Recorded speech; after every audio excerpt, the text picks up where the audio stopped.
For a roll call vote. Before the vote occurred, three Mechler states had withdrawn those petitions. Explaining what happened and the reason yesterday. that she told me is, I said, what was the reason for that? She said, because we were told the delegations had been misinformed as to the purpose of the petitions, and so they withdrew them.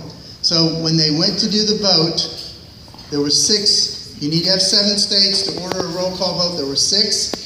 Before the voting was completed, another state on that list had pulled their name, so there were 5. Texas was not one of the states that had submitted the number of names. He had to have a majority.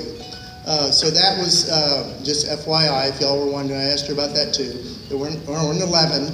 There were 6 by then. The reason it was handled the way it was is because they had began to do the vote, and they could not hear. There was so much noise they couldn't hear the other delegate from Utah that was going to make the motion from the microphone.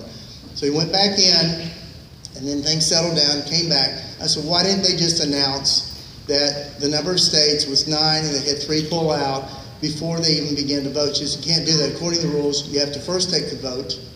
Then one of the states who's authorized according to those petitions can go to the microphone, who will be recognized, which as you saw was recognized for Utah, and then that's when the information about the number of states was released. So, guys, can I just share my heart with you for a second?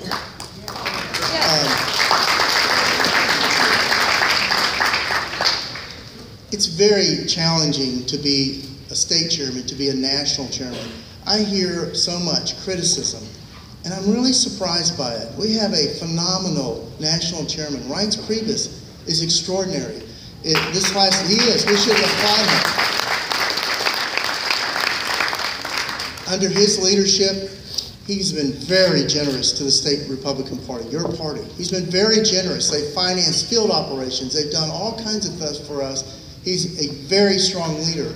And then to hear people complain and criticize him without cause is surprising to me. Now, I know no one ever criticizes me. I don't understand. Somebody said to me one day, I'm really upset at you. I said, well, we better get in line because I have lots of people upset at me. So when Beth comes up today, she's going to, let me just close out that thought. Please extend grace and understanding. And some of the people that are being accused and judged and criticized in very, very unflattering ways are fellow people. For those of us that are people of Christian faith, these are people of Christian faith. Reince Priebus is a man of deep Christian faith. Susie is a woman of deep Christian faith. They're just doing the best job they can. They're not trying to pull some ruse or anything. They're just doing their job, and they're trying to do it as well as they can, as we are, as your leadership of your party and the staff. Now, we had an event last night. Our sponsor was very gracious at toward the last minute, tried to say, hey, we probably should have provided buses. We're going to provide buses. And then people were complaining because they had to walk to the bus. I'm one of those people. I had to walk to the bus. Actually, I know I have muscles now I didn't know I even had. I have an apple